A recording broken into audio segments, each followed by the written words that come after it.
100,000 pesos nga reward money gitanyag ni Lapu-Lapu City Mayor Junard Ahong ngadto sa makahatag ug kasayuran sa nahimutangan sa Suspek sa pagdunggab-patay sa babayeng pasahero sa usa ka modern PUJ niadtong Disyembre 28. Ani ang report.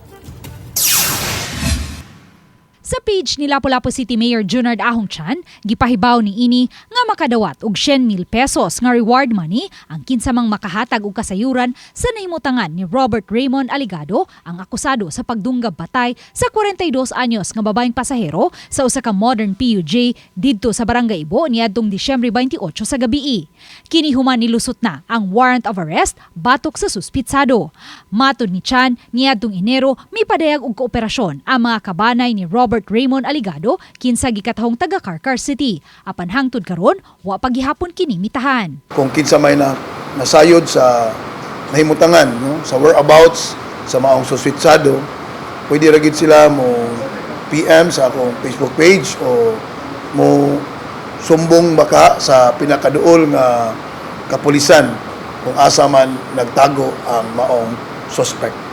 Gitataw hinuon ni Chan nga dili niya personal nga salapi ang ihatag nga reward money kundi may nagtampo-tampo nga mga pribadong individual aron makatabang nga mahatagan og hustisya ang pagkamatay sa biktima. It's not a personal money, it's somebody maghatag, no, give it to us na helping us, no.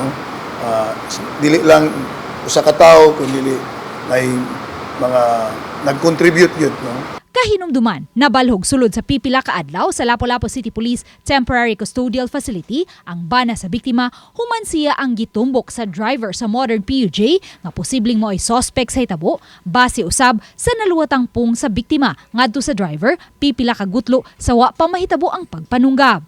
Apan dihang gipaladman sa kapulisan ang investigasyon na sayran nga dili ang bana ang responsable kundi ang kanhiuyab sa biktima.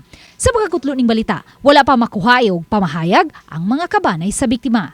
Uban ni Marlon Malgazo, Luan Merondina, Balitang Bisdak.